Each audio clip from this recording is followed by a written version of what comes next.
स्वागत है आपका मेरे YouTube चैनल कॉमर्स का आसिफ में। दोस्तों आज हम पढ़ने जा रहे हैं BCom first year second semester का फाइनल अकाउंट्स। दोस्तों जिन बच्चों ने अभी तक बीकॉम की तैयारी बिल्कुल भी शुरू नहीं करी है तो वो अब तैयारी शुरू कर दीजिएगा, क्योंकि आप सभी को पता होगा कि एग्जाम जो है हमारे बीकॉम सेकंड सेमेस्टर के बहुत ही जल्दी आने वाले हैं। लगभग 1 महीने के अंदर हमारे एग्जाम शुरू हो जाएंगे।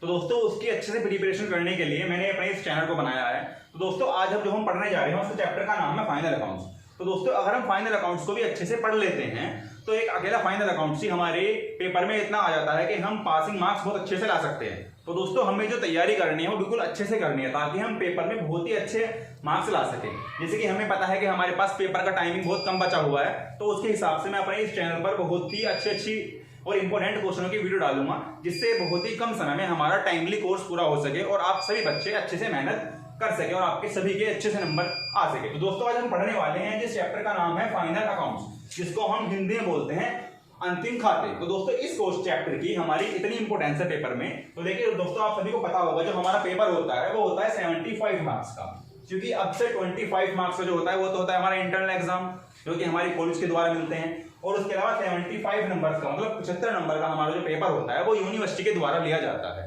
और इस 75 नंबर में से लगभग 19 से 20 नंबर का हमारा फाइनल अकाउंट्स आता है।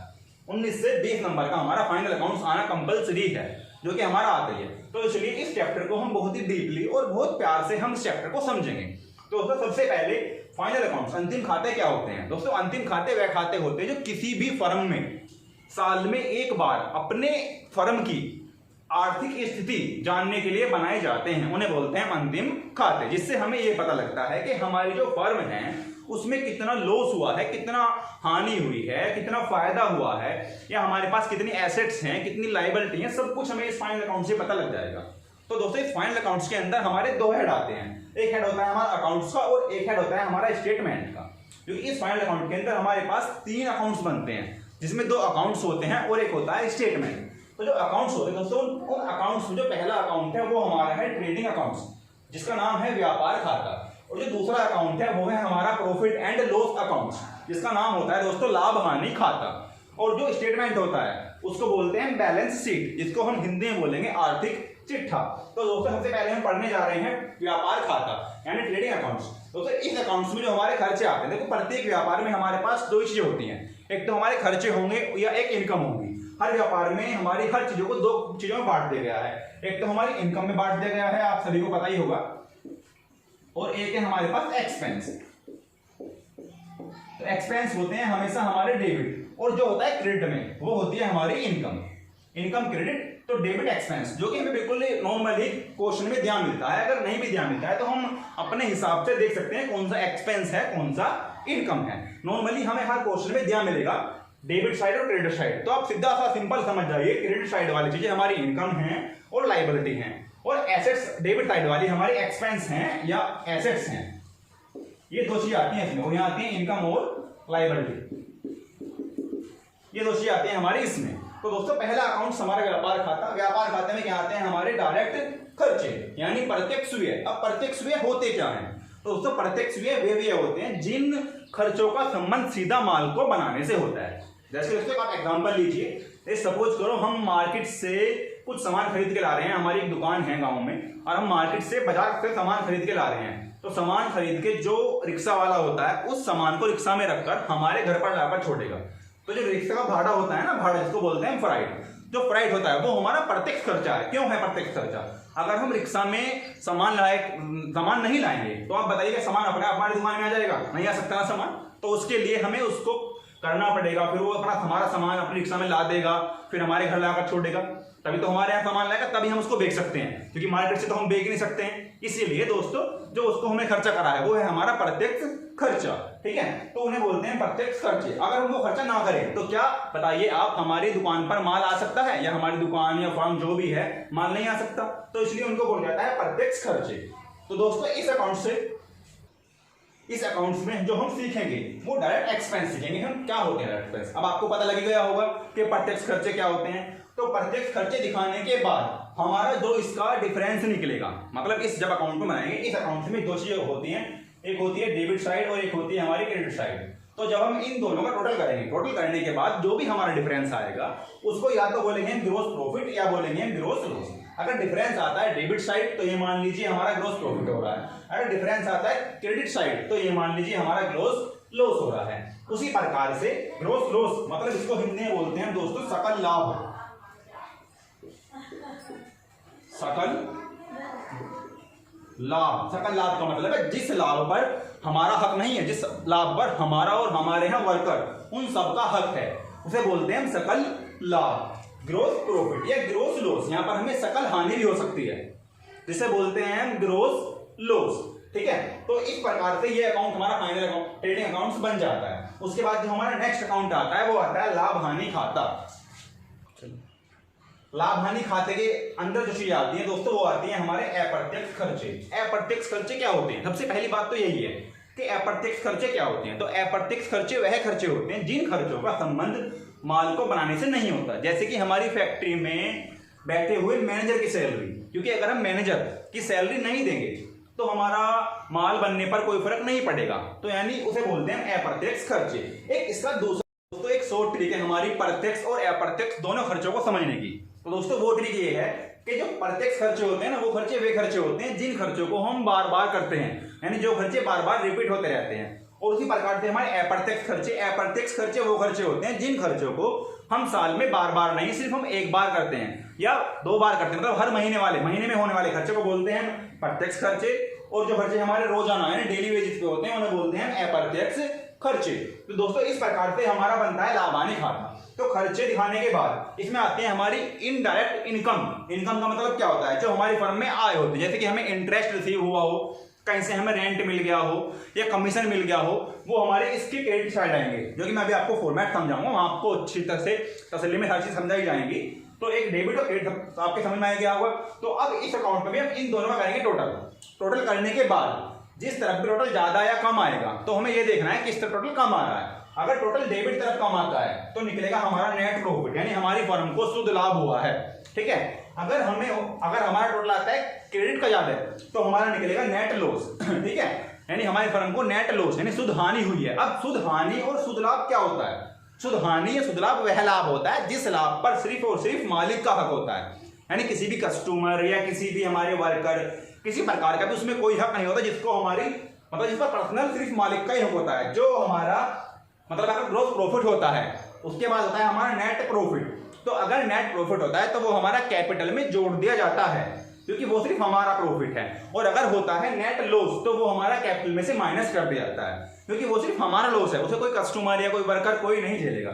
इसके बाद जो हमारा अकाउंट आता है वो आता है बैलेंस शीट। तो बैलेंस शीट मैंने आपको बताया था कि इसमें एक तो होती है हमारी लायबिलिटी और एक होती है हमारी एसेट्स। ठीक है, अब लायबिलिटी क्या होती है, एसेट्स क्या होती है? देखिए हमारे अकाउंट्स का एकमात्र ये अकाउंट्स ऐसा है बैलेंस शीट जिस अकाउंट्स में उल्टा होता है। उल्टा मतलब कैसे? जितने भी अकाउंट होते हैं ना उसमें इस तरफ तो होता है हमारा डेबिट और यहाँ होता है हमारा क्रेडिट, मतलब आप ये समझ लीजिए। और जो होती है बैलेंस शीट में होता है उल्टा मतलब फर्स्ट साइड तो होता है हमारा क्रेडिट और दूसरी साइड होता है हमारा डेबिट। आप समझ सकते हैं, दूसरी तरफ होता है डेबिट। तो दुनिया का एकमात्र ऐसा अकाउंट है जहां पर हमारा उल्टा होता है, क्योंकि सभी अकाउंट्स में डेबिट क्रेडिट होता है और उसमें क्रेडिट डेबिट होगा। आगे बात समझ में? तो दोस्तों अब आया लायबिलिटी। लायबिलिटी क्या होती है? लायबिलिटी वो चीज होती है जो हमारी फर्म पर कर्जा है। ठीक है, जैसे कि capital, creditors, bills payable, loan हो बैंक का, किसी प्रकार का भी लोन हो, तो इस प्रकार से ये होगी हमारी लायबिलिटी। और दूसरा होता है हमारा एसेट्स, जैसे कि बिल्डिंग, फर्नीचर, गुडविल, एसेट्स कुछ भी एक्सेट्रा, उन्हें बोलते हैं हम क्या? एसेट्स। तो देखिए इस अकाउंट का सबसे बड़ा फायदा ये होता है कि इस अकाउंट से हमें ये पता लगता है कि हमारा क्वेश्चन सही है या गलत है। अगर हमारा क्वेश्चन गलत होगा ना तो इस अकाउंट का जो डेबिट और क्रेडिट यानी लायबिलिटी एसेट्स दोनों साइड का टोटल सेम आना चाहिए। जैसे मैं आपको बताया था कि ट्रेडिंग अकाउंट्स में भी हमारा अंतर डिफरेंस आता है जिसको हम ग्रोस प्रॉफिट या ग्रोस लॉस बोलते हैं। प्रॉफिट एंड लॉस अकाउंट्स में हमारा डिफरेंस आता है, मतलब अंतर आता है जिसको हम नेट प्रॉफिट या नेट लॉस बोलते हैं। लेकिन बैलेंस शीट में कोई अंतर नहीं आता, दोनों का ही टोटल बिल्कुल सेम आना चाहिए। अगर सेम आ रहा है तो आप मान लीजिए कि हमारा जो फाइनल अकाउंट्स का जो हमने क्वेश्चन करा है वो हमारा बिल्कुल ठीक है और हमारे 15 नंबर पेपर में कंफर्म हो चुके हैं। तो इसका हमारा टोटल सेम आना चाहिए। ठीक है, लायबिलिटी का भी और एसेट्स का भी, क्योंकि हमारा जो टोटल होता है ना लायबिलिटी और एसेट्स, क्योंकि हमारी फर्म में जितनी हमारे पास एसेट्स हैं उतनी ही हमारे पास लायबिलिटियां हो सकती हैं, इसलिए इसका टोटल हमारा सेम आना चाहिए। इसको बोलते हैं दोस्तों फाइनल अकाउंट। तो दोस्तों मैं आशा करता हूं सभी बच्चों के समझ में अच्छे से फाइनल अकाउंट्स का जो ये एक छोटा सा टॉपिक है समझ में आ गया होगा दोस्तों। इसके बाद अब हम शुरू करेंगे अपने इस क्वेश्चन का फॉर्मेट, अपने अलग अलग अकाउंट्स का फॉर्मेट। तो दोस्तों हम शुरू करते हैं फॉर्मेट ऑफ ट्रेडिंग अकाउंट्स। ठीक है, तो दोस्तों जैसे कि ट्रेडिंग अकाउंट्स के बारे में मैंने आपको सब कुछ बता ही दिया है। तो ट्रेडिंग अकाउंट्स बनाते हैं सबसे पहले हम ऊपर लिखते हैं ट्रेडिंग अकाउंट्स और लिखते हैं एज ऑन, जो भी हमारी डेट हो, जो कि हमें क्वेश्चन में बिल्कुल क्लियरली दी मिलती है कि हम इस डेट को अपना ट्रेडिंग अकाउंट्स या फाइनल अकाउंट्स बना रहे हैं। 31 मार्च 2019, 20 इस प्रकार से आपको एक डेट दी मिलेगी जो कि आप ऐसे यहां पर दिखा देंगे। तो देखिए आपको अब हम बताने जा रहे हैं ट्रेडिंग अकाउंट्स का फॉर्मेट, जिसमें सबसे पहली तरफ होता है जिसमें हमारा डेबिट तरफ होता है ये वाली साइड और क्रेडिट तरफ होता है ये वाली साइड। देखो हर एक अकाउंट में हमारे पास दो साइडें होती हैं। ठीक है, एक ये वाली साइड और एक ये वाली साइड। इस साइड को बोलते हैं हम डेबिट साइड, जिसको बोलते हैं DR। इस साइड को बोलते हैं क्रेडिट साइड, जिसको बोलते हैं CR। ठीक है दोस्तों, ये होती है हमारी डेबिट साइड, ये होती है हमारी क्रेडिट साइड। तो दोस्तों हम शुरू करते हैं इसको समझना। तो दोस्तों सबसे पहले हम इस तरफ करते हैं टू का प्रयोग और इस तरफ करते हैं हम बाई का प्रयोग। तो दोस्तों सबसे पहले इसमें आता है हमारा टू ओपनिंग स्टॉक, जो कि हर एक क्वेश्चन में दिया मिलता है, प्रारंभिक रहतिया, लेकिन कंपलसरी नहीं है कि हर क्वेश्चन में आपको ओपनिंग स्टॉक दिया मिले, क्योंकि कुछ बिजनेस ऐसे भी होते हैं जो हमने नए शुरू करे हैं। तो नए बिजनेस में जब हम पहली बार फाइनल अकाउंट्स बनाते हैं तो वहां पर हमारा किसी भी प्रकार का ओपनिंग स्टॉक नहीं होता। तो कंपलसरी नहीं है, लेकिन मैक्सिमम क्वेश्चन में आपको ओपनिंग स्टॉक दिया मिलेगा। तो आप ओपनिंग स्टॉक लिखिएगा, क्योंकि वो हमारी एसेट्स हैं और मैंने आपको बताया था एसेट्स और एक्सपेंस होते हैं हमारे डेबिट और इनकम और लायबिलिटी होती है हमारी क्रेडिट। तो सबसे पहले हमने लिखा यहाँ पर ओपनिंग स्टॉक। ठीक है, जो हमें क्वेश्चन में प्रारंभिक रहती है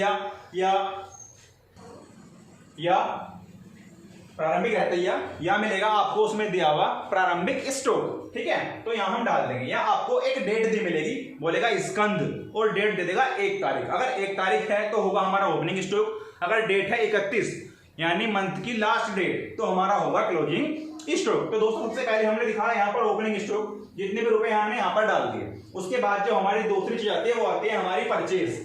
परचेज का मतलब जो माल हमने इस साल खरीदा है वो हमारा एक्सपेंस है, इसलिए डेबिट में आ रहा है। तो मैं यहाँ लिखूंगा टू परचेज, जितनी अमाउंट है मैं यहाँ अंदर दिखा दूंगा, बाहर नहीं।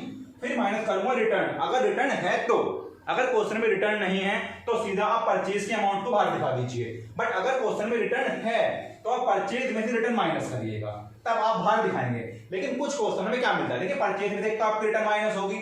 अगर कुछ माल आपका लॉस बाय फायर, यानी किसी भी तरीके से आपके शोरूम में आग लग गई है या माल चोरी हो गया, तो जितने भी रुपए का माल चोरी होता है ना, या हमारा खराब हो गया, वो माल भी हमारा परचेज में से माइनस होता है। लेकिन ये आपको चीज हर क्वेश्चन में दी नहीं मिलेगी। अगर किसी क्वेश्चन में दी मिलती है तो आप उसको भी यहां पर ही माइनस करेंगे। या आपको किसी क्वेश्चन में दिया मिलता है कि हमने इतने पीसेस सैंपल के रूप में बांट दिए। सैंपल मतलब जो हम दुकान पर जाते हैं और अपनी सेल बढ़ाने के लिए लोगों को एक पीस फ्री में देके आते हैं, उसे बोलते हैं सैंपल। तो अगर हमने कुछ क्वांटिटी सैंपल के रूप में दे दी है तो उसको भी हम यहां से माइनस करते हैं। तो दोस्तों फिर होता है हमारा ड्राइंग। ड्राइंग का मतलब अगर किसी बिजनेसमैन या उसके मालिक ने कोई माल अपने पर्सनल यूज के लिए निकाला है, जैसे ड्राइंग में हम पैसे भी निकाल सकते हैं। अगर कोई उसने माल निकाला है तो जो माल निकालता है उसको हम परचेज में से माइनस करते हैं। आपको परचेज में से तो रिटर्न माइनस करनी है, लॉस बाय फायर, सैंपल के रूप में, ड्राइंग, चारों में से जो भी हो आप माइनस कर दीजिए। ना हो तो भी कोई दिक्कत नहीं, हम सीधा परचेज के अमाउंट बाहर दिखा देंगे। अगर है तो आप माइनस करिएगा और उसको बाहर दिखा दीजिएगा। ये तो हो गया हमारा परचेज का मैटर क्लियर। उसके बाद देखो ये तो हमारा हर क्वेश्चन में आपको मिलेगा ही मिलेगा। उसके बाद आप आइए आगे। ठीक है, तो आगे आता है हमारा टू कैरिज। तो देखिए कैरिज होता है हमारा दो प्रकार का, एक होता है कैरिज इनवर्ड, एक होता है कैरिज आउटवर्ड। अगर कैरिज इनवर्ड का मतलब होता है कि आपके फर्म के अंदर की ढुलाई, मतलब ढुलाई, कैरिज को बोलते हैं ढुलाई, यानी आपके अंदर के व्यापार की ढुलाई। तो अगर आपके व्यापार के अंदर की ढुलाई है तो वो आएगा हमारा एक्सपेंस है। तो वो हमारा एक्सपेंस जो हुआ वो हुआ हमारा प्रत्यक्ष एक्सपेंस। तो इसलिए उसको दिखाएंगे हम यहाँ पर to carriage and freight. Freight मतलब भाड़ा अगर है तो। उसके बाद आपका आता है इंपोर्ट ड्यूटी। इंपोर्ट ड्यूटी ये होती है कि अगर हम अपना माल कहीं बाहर से खरीद रहे हैं तो जो उस पर ड्यूटी लगती है उसको बोलते हैं इंपोर्ट ड्यूटी। माल को मंगाने के लिए जो लगती है हमारी, जैसे विदेश वगैरह से माल खरीद रहे हैं तो जो उसमें लगती है उसे बोलते हैं इंपोर्ट ड्यूटी, ठीक है जी। वो भी हमारा एक्सपेंस है, प्रत्यक्ष अगर इंपोर्ट ड्यूटी नहीं देंगे तो वो माल हमारे राज्य में एंटर नहीं करेगा, तो इसके लिए वो भी हमारा प्रत्यक्ष खर्चा होता है, ठीक है। उसके बाद आता है हमारा वेजेस। वेजेस मतलब मजदूरी। मजदूरी अगर हम वर्करों को नहीं देंगे तो हमारा माल नहीं बनेगा, इसलिए ये भी हमारा प्रत्यक्ष खर्चा है। उसके बाद आता है दोस्तों हमारा पावर एंड लाइट। पावर मतलब जो हमारे फैक्ट्री की लाइट वगैरह है ना, जिससे हम यानी मशीन वगैरह हमारी चल रही हैं, उन्हें बोलते हैं पावर एंड लाइट। उसके बाद आता है हमारा ओपरी। ओपरी क्या होती है? ओपरी होती है इसको बोलते हैं चुंगी। अगर हमें रास्ते में किसी पुलिस वाले या किसी व्यक्ति ने मतलब किसी ये मान लीजिए पुलिस वाले या जीएसटी वगैरह जो होते हैं हमारे, इन्होंने अगर किसी अधिकारी ने पकड़ लिया है तो उसको जो हमें कुछ पैसे देने पड़ गए, उसे बोलते हैं क्या? ओपरी, अपना माल को छुटाने के लिए। या एक आप ऐसे ही मान सकते हैं, तो जो हम ट्रेन वगैरह से माल मंगाते हैं, तो जहां हमारा माल ही आकर उतरता है स्टेशन वगैरह पर, तो वहां से हम माल को छुटाने के लिए जो पैसे देते हैं उसे बोलते हैं ओपरी, यानी हिंदी में बोलेंगे उसको हम चुंगी। तो नेक्स्ट आता है हमारा ग्रोस, ठीक है, प्रॉफिट। अब ग्रोस प्रॉफिट तो बताएंगे भी कैसे आएगा, उससे पहले हम ये साइड देख लेते हैं। तो डेबिट साइड हमारी क्लियर हो गई है। अब आते हैं क्रेडिट साइड, जिस तरह सबसे पहला आता है हमारा सेल्स, जो कि क्वेश्चन में बिल्कुल क्लियरली दी होती है। सेल्स मतलब माल बेका, बेचने से हमारे पास पैसे आएंगे, पैसे आने का मतलब हमें इनकम हो रही है, तो इनकम क्या होती है? क्रेडिट, इसलिए हम उसको लिखेंगे बाय सेल्स अकाउंट, ठीक है। माइनस कर देंगे रिटर्न, अगर है तो, नहीं है तो कोई बड़ी बात नहीं है। अगर है तो आप माइनस करिए, बाहर पैसे दिखा दीजिए, अगर नहीं है तो सीधा सेल्स आप बाहर पैसे दिखा दो। नेक्स्ट आता है हमारा बाय क्लोजिंग स्टॉक। तो क्लोजिंग स्टॉक होता है हमारा क्वेश्चन में दो प्रकार से। एक तो होता है हमारा क्लोजिंग स्टॉक जो हमारा ऊपर ट्रायल बैलेंस दिया होता है उसमें दिया मिलेगा, और एक क्लोजिंग स्टॉक होता है हमारा नीचे समायोजनाओं में, जिनको बोलते हैं एडजस्टमेंट, अभी हम समझाएंगे आपको, उसमें दिया मिलता है, उसे बोलते हैं क्लोजिंग स्टॉक, ठीक है। तो अगर आपका दिया है ट्रायल बैलेंस में क्लोजिंग स्टॉक, तो वो वाला आपका क्लोजिंग स्टॉक आता है सिर्फ बैलेंस शीट में, बट अगर आपका स्टॉक समायोजनाओं में दिया गया है तो वो क्लोजिंग स्टॉक आता है हमारा ट्रेडिंग अकाउंट्स में भी और बैलेंस शीट में भी, ठीक है। तो समझ में आ गया हमारा क्लोजिंग स्टॉक हमारी, ठीक है। अब इस अकाउंट का हम टोटल करेंगे, ठीक है। टोटल करने के बाद सपोज करो हमारा टोटल जो है वो यहाँ का ज्यादा आ रहा है, अभी हमारे पास ये नहीं है। आप ये मान लीजिए कि अभी हमारे पास ग्रोस प्रॉफिट नहीं है, ये या ग्रोस लॉस अभी हमारे पास नहीं है, ठीक है। अब हम इस अकाउंट का टोटल करने जा रहे हैं। तो टोटल में दोस्तों क्या होगा, अगर हमारा ये वाला टोटल हमने करा, अगर ये हमारा ज्यादा आता है और ये हमारा कम आ रहा है, तो मतलब कम इस तरफ आ रहा है, तो जिस तरफ जितने रुपए कम आ रहे हैं हम उतने रुपए दिखा देते हैं। जैसे यहाँ हमारे कम आ रहे हैं तो यहाँ हम दिखाएंगे ग्रोस प्रॉफिट के नाम से, ग्रोस प्रॉफिट के नाम से जितने भी रुपए आएंगे, ठीक है, वो हम ऐसे दिखा देंगे।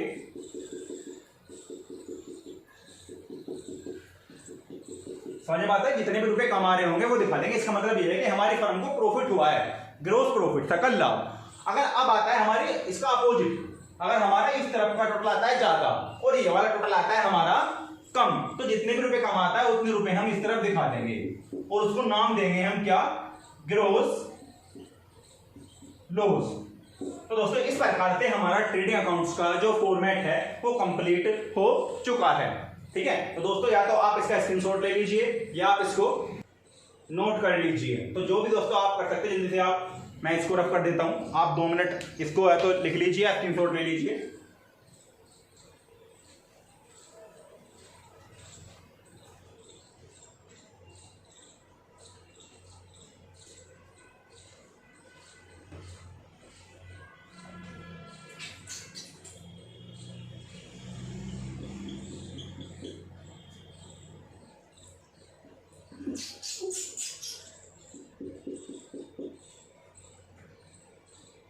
दोस्तों आशा करता हूं मैं आप सभी ने स्क्रीनशॉट्स का ले लिया होगा। तो दोस्तों अब हम चलते हैं दूसरे अकाउंट की तरफ, प्रॉफिट एंड लॉस अकाउंट की तरफ। तो स्टूडेंट अब हम सीखने जा रहे हैं format of profit and loss accounts. तो देखिए जैसा ट्रेडिंग अकाउंट्स में होता है सेम वैसा ही इसमें होता है। ये वाली साइड डेबिट और ये वाली साइड होती है हमारी क्रेडिट। इस तरफ एक्सपेंस आएंगे और इस तरफ आएंगे हमारी इनकम। बस हमें इस आपकी बार इस जो हमारा फॉर्मेट है हमें ये चीज देखनी है कि हमारा एक्सपेंस क्या है और इनकम क्या है। ये आप पहचान भी लेंगे नॉर्मली, एक्सपेंस क्या होता है, इनकम क्या होता है। एक अकाउंट जो है ना उसको बिल्कुल आप रियल लाइफ पे लेकर चलिए कि हमारे लिए क्या एक्सपेंस है क्या इनकम है, तो बिल्कुल भी किसी प्रकार की समझने में हमें दिक्कत नहीं आएगी। तो देखिए सबसे पहले आता है इसमें ग्रोस लॉस या ग्रोस प्रॉफिट। अब ये कहां से आता है? जब अभी इससे पहले हमने ट्रेडिंग अकाउंट सीखा है तो देखिए अगर उसमें आता है ग्रोस प्रॉफिट, ठीक है, और उसमें आता है ग्रोस लॉस, तो सिंपल फंडा ये है, अगर 2 में आता है ना, अगर 2 में आ रहा है ग्रोस प्रॉफिट तो हमारा प्रॉफिट एंड लॉस अकाउंट में आएगा बाय ग्रोस प्रॉफिट। और अगर आता है वहां पर बाई में ग्रोस लॉस, तो हमारा यहाँ पर 2 में आएगा ग्रोस लॉस, तो वहां से हम अपोजिट ट्रांसफर कर देंगे। 2 में है तो बाई में और बाई में है तो 2 में, मतलब ट्रेडिंग अकाउंट्स का जो डिफरेंस है उसको हम प्रॉफिट एंड लॉस अकाउंट्स में ट्रांसफर कर देंगे। कैसे? अगर 2 में है तो बाई में आएगा और बाई में है तो 2 में आएगा। तो जो हम सीख रहे हैं अकाउंट्स में पढ़ते हैं, इस अकाउंट्स में हम आगे, तो इसमें सबसे पहला एक्सपेंस आता है हमारा सैलरी। कोई एक्सपेंस का क्रम नहीं है कि हमें कौन सा एक्सपेंस दिखाना है, हम कोई सा भी एक्सपेंस दिखा सकते हैं, ठीक है, ऊपर नीचे कहीं भी कैसे भी कर सकते हैं, बस एक्सपेंस हमें इसमें दिखाना पड़ेगा। कोई कंपलसरी ऐसा नहीं है कि आप एक्सपेंस को इसको ऊपर या इसको आप नीचे दिखाएं, ठीक है, तो आपको अपनी इच्छा अनुसार एक्सपेंस दिखा सकते हैं। तो देखिए सबसे पहले मैंने दिखाया यहाँ पर सैलरी, जो कि आपको बिल्कुल क्वेश्चन में मेंशन होगा। तो सैलरी की अमाउंट मैंने अंदर दिखा दी। अगर हमारा उसमें कुछ आउटस्टैंडिंग मतलब समायोजनाएं दे रखी हैं तो हम जोड़ देंगे। देखिए दोस्तों, मैंने आपको समायोजना इस वीडियो में नहीं समझाई है, जो इससे मैं आपको नेक्स्ट वीडियो डालूंगा वो मैं आपको स्पेशली समायोजनाओं के लिए ही डालूंगा कि कौन कौन सी हमारी समायोजनाएं होती हैं और कौन सी समायोजना का हम क्या करते हैं, ठीक है, क्योंकि अगर मैं आपको यहाँ समझाऊंगा तो आपको अच्छे समझ में नहीं आएगी, आप वहां से बिल्कुल क्लियरली हमारे नेक्स्ट वीडियो में समझ सकते हैं। तो दोस्तों सबसे पहले मैंने सैलरी दिखा दी, उसके बाद मैंने दिखाया रेंट, क्योंकि रेंट भी हमारा एक्सपेंस है। अब रेंट हो सकता है हमारा 2 प्रकार का, या तो रेंट हमें मिला हो या रेंट हमने दिया हो। अगर मिला है तो हमारे लिए इनकम है, अगर दिया है तो हमारे लिए एक्सपेंस। जैसे कि यहाँ रेंट रिसीव्ड, इसका मतलब मुझे मिला है तो मैंने दिखा दिया क्रेडिट साइड। अब रेंट मैंने दिया यानी रेंट अलाउड, या सिंपल वर्डों में लिखा हुआ है रेंट, तो हमारा आएगा इस तरह, बाई रेंट मैंने दिखा दिया यहाँ पर पैसे इस तरह, यानी इस तरफ हम टू का प्रयोग करेंगे, इस तरफ हम बाई का प्रयोग करेंगे। इस प्रकार से तीसरा एक्सपेंस है हमारा कैरिज आउटवर्ड। आउट कैरिज माने ढुलाई, ढुलाई मतलब जब हम किसी को माल बेचते हैं तो बेचने के बाद जो हम उस माल को उसके घर तक पहुंचाते हैं उसे बोलते हैं कैरिज आउटवर्ड, तो उसे बोलते हैं हम कैरिज आउटवर्ड। यानी ये हमारा आंतरिक भाड़ा नहीं, ये हमारा बाह्य भाड़ा है, बाह्य भाड़ा यानी बाह्य ढुलाई। इसका मतलब ये होता है कि इस भाड़े को हम अप्रत्यक्ष खर्चा मानते हैं, क्योंकि ये खर्चा हमारा माल बनाने से संबंधित नहीं है, ये खर्चा है हमारा माल को बेचने से, ठीक है। तो नेक्स्ट है हमारा इंश्योरेंस। तो देखिए इंश्योरेंस हमारा, इसमें सिर्फ इंश्योरेंस आएगा, एक होता है इंश्योरेंस, एक होता है लाइफ इंश्योरेंस। तो जो लाइफ इंश्योरेंस होता है वो होता है हमारा पर्सनल यानी मालिक का पर्सनल इंश्योरेंस, वो होता है हमारा कैपिटल में से माइनस, तो इसलिए वो नहीं है। अगर सिर्फ आपको क्वेश्चन में लिखा हुआ दे रखा है इंश्योरेंस, तो उस इंश्योरेंस को हम यहाँ माइनस कर देंगे, यहाँ हम दिखा देंगे टू इंश्योरेंस, ठीक है। तो अब आया है हमारा जनरल एक्सपेंस। जनरल एक्सपेंस क्या होते हैं? जनरल एक्सपेंस मान लीजिए जैसे कि हमारी किसी भी फर्म में चाय पानी वगैरह के खर्चे उन्हें बोलते हैं जनरल एक्सपेंस। तो मैंने बिल्कुल क्लियरली दिखा दिया है यहाँ पर जनरल एक्सपेंस, ठीक है दोस्तों। तो उसके बाद जो हमारा एक्सपेंस है एडवर्टीजमेंट एक्सपेंस। एडवर्टीजमेंट एक्सपेंस का मतलब ये होता है कि जब हमारी फर्म में हम अपने फर्म का विज्ञापन करते हैं, टीवी वगैरह पर, न्यूज वगैरह पर जो हम दिखाते हैं, उसके लिए हमें एक पैसा देना होता है, उसे बोलते हैं एडवर्टीजमेंट एक्सपेंस यानी विज्ञापन खर्चे। तो विज्ञापन खर्चा है हमारा, वो भी हमारा यहाँ पर आएगा। उसके बाद जो खर्चा आता है हमारा स्टेशनरी एंड प्रिंटिंग। स्टेशनरी क्या होती है? जो हम अपने बिजनेस के लिए कॉपी पेन या वगैरह खरीदते हैं ना, उन्हें बोलते हैं स्टेशनरी। तो वो हमारा खर्चा है और वो हमारा अप्रत्यक्ष है, वो भी इसलिए हमारे यहाँ पर आ गया। फिर होता है हमारा डेब्ट ऑन एसेट्स। किसी भी एसेट्स जैसे कि फर्नीचर, बिल्डिंग या प्रोविजन फॉर बैड डेब्ट, इस प्रकार से होते हैं ना, वो भी हमारा इस तरफ आएगा। इसको बोलते हैं डेब्ट ऑन एसेट्स। मतलब एक परसेंटेज दी मिलेगी कि फर्नीचर पर इतने % डेप है, तो आप उस एसेट्स पर उतने % डेप निकालकर हमारा एक्सपेंस को आप यहाँ पर दिखा सकते हैं, ठीक है जी। उसके बाद आता है हमारा टेलीफोन एक्सपेंस, अगर क्वेश्चन में दे रखा है। उसके बाद आता है पैकेजिंग एक्सपेंस। फिर आता है हमारा और भी बहुत सारे एक्सपेंस हैं जो कि हमारे होते हैं। सारे एक्सपेंस मैंने आपको यहाँ पर नहीं दिखाए हैं, कुछ मैंने जो मिनिमम एक्सपेंस जो हमारे हर एक व्यापार में होते हैं वो मैंने आपको यहाँ पर दिखा दिए हैं। बहुत सारे एक्सपेंस अभी हमारे और भी आएंगे, जैसे कि अब आगे हम नेक्स्ट वीडियो में क्वेश्चन करना सीखेंगे तो वहां पर हमारे बहुत सारे एक्सपेंस मिलेंगे, तो हम देखेंगे। बाकी आप एक बार एक नॉर्मल सा एक फॉर्मेट आप ताकि समझ में आ जाए, इसलिए मैंने सिंपल वे में इसको बनाया है, ठीक है। अब आते हैं हम इसकी क्रेडिट साइड। हमारा ग्रोस प्रॉफिट, अगर हमारा ट्रेडिंग अकाउंट्स में 2 में प्रॉफिट है तो हम यहाँ दिखाएंगे बाई में, बाई ग्रोस प्रॉफिट, ठीक है। उसके बाद यहाँ हमारा आता है कुछ भी इनकम हो रही हो हमें, जैसे कि रेंट रिसीव हुआ है, कमीशन रिसीव्ड हुआ है हमें, इंटरेस्ट रिसीव्ड हुआ है हमें, कोई भी इनकम हो रही हो हमें, वो हमारे यहाँ पर आ जाएगी, ठीक है। तो दोस्तों इस प्रकार से हमारा जो प्रॉफिट एंड लॉस अकाउंट्स का फॉर्मेट है वो बनकर तैयार हो चुका है दोस्तों। अब हम इस अकाउंट का टोटल करेंगे। टोटल करने कैसे कि मैंने डेबिट भी जोड़ लिया और क्रेडिट भी जोड़ लिया। अब फिर वही कंडीशन जो हमने प्रॉफिट एंड लॉस अकाउंट में समझा ना आपको, जो हमने ट्रेडिंग अकाउंट्स में समझी थी, फिर वही कंडीशन हमारे यहाँ लागू होगी। हम दोनों सबका टोटल करेंगे। अगर हमारा टोटल यहाँ का ज्यादा आता है और यहाँ का हमारा कम आ रहा है, तो जितने रुपए कम आ रहा है उतने रुपए मैं लिख दूंगा, नाम दे दूंगा नेट प्रॉफिट यानी शुद्ध लाभ। और सेम इस तरफ अगर यहाँ का टोटल हमारा ज्यादा है और यहाँ का कम है, तो मैं यहाँ के डिफरेंस को जितने भी कम है वो मैं यहाँ दिखा दूंगा और इसको नाम दूंगा बाय नेट लॉस। ठीक है, तो इस प्रकार से दोस्तों हमारा प्रॉफिट एंड लॉस अकाउंट का जो फॉर्मेट है वो बनकर तैयार हो चुका है। तो दोस्तों आप इसका है तो स्क्रीनशॉट ले लीजिए वही, या आप इसको नोट कर लीजिएगा। आपके पास 2 मिनट है, आप इसको नोट कर लीजिएगा, फिर हम नेक्स्ट फॉर्मेट सीखते हैं।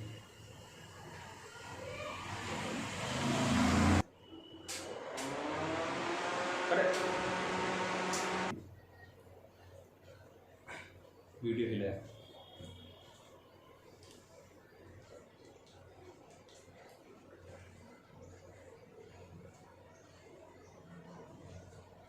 चलिए दोस्तों, आपने इसका स्क्रीनशॉट ले लिया होगा। अब मैं इसको रफ करता हूँ, दूसरा अकाउंट शुरू करते हैं जो कि statement of profit and loss है।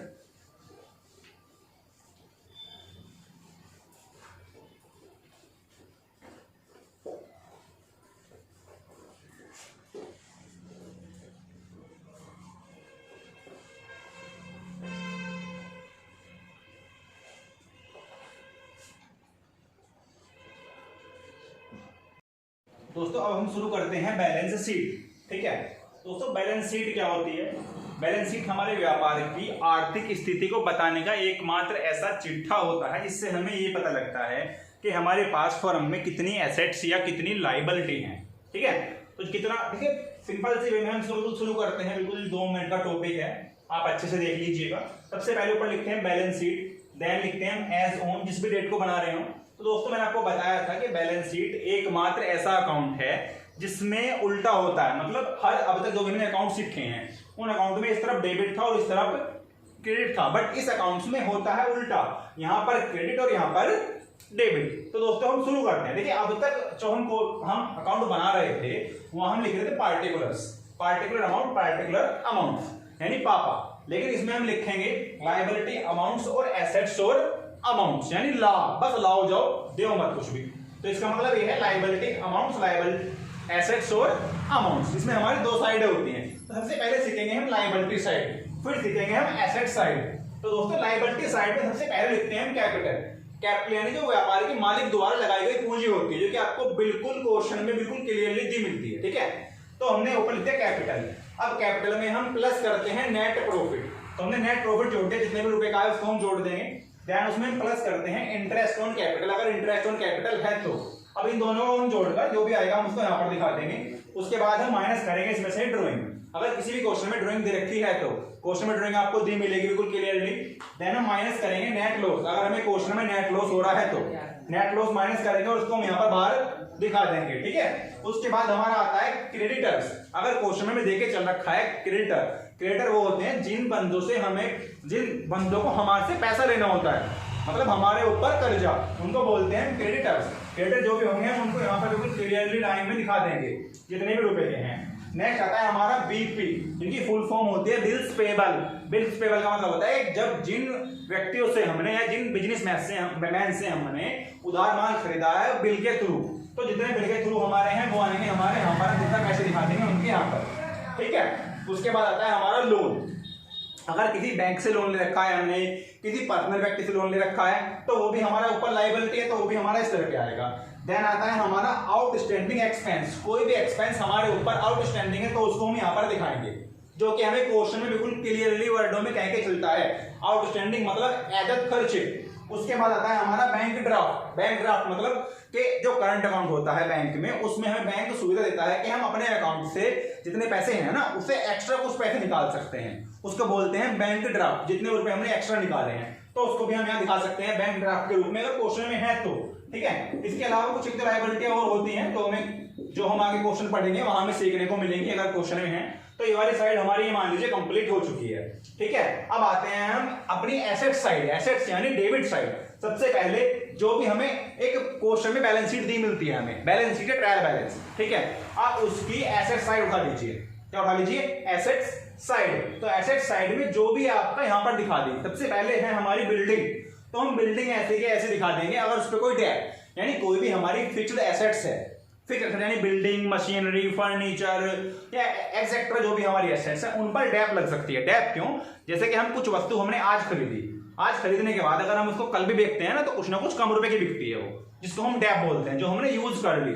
तो उसको डेप को हम ये माइनस करेंगे, जितने भी रुपए है, जितने परसेंटेज हमें दी होगी माइनस करेंगे, हम बाहर दिखा देंगे। जितने भी फिक्स एसेट्स होती हैं उन सब पर, जिन जिन पर हमें डेप दे के चल रहा है, ठीक है, तो हम ये माइनस कर देंगे अगर डेप है। उसके बाद मशीनरी दिखा दो, डेटर्स दिखा दो, डेटर पे से माइनस कर दो, जो भी मतलब डेटर पे अगर कुछ डेटर ऐसे होते हैं जो हम पैसा नहीं देते, जो हमारे पैसा मार लेते हैं, जिनको बोलते हैं प्रोविजन फॉर बैड डेट, जिन पे हमें शक होता है कि ये पैसे हमारे दे भी सकते हैं और नहीं भी, तो उनके लिए पहले से ही हम एक प्रोविजन बनाकर रखते हैं जिसका नाम होता है प्रोविजन फॉर बैड डेट, यानी बुरे देनदारों के लिए एक संचय।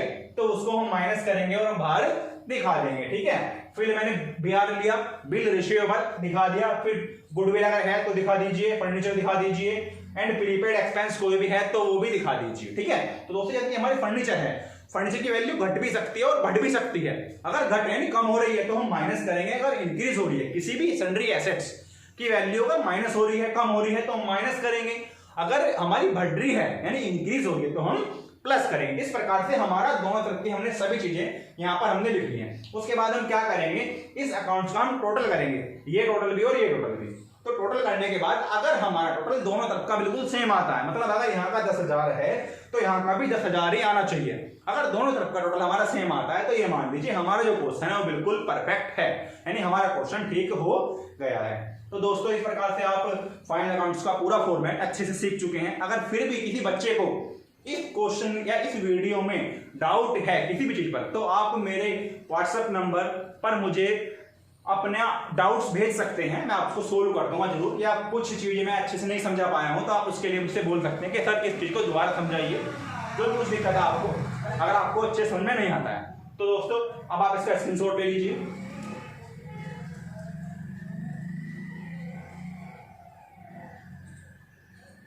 दोस्तों मैं आशा करता हूं आपने स्क्रीनशॉट ले लिया होगा। तो दोस्तों अब आप इस वीडियो को अच्छे से देखिएगा, जिससे आपके समझ में फाइनल अकाउंट बहुत ही प्यार से आ जाएगा, ठीक है दोस्तों।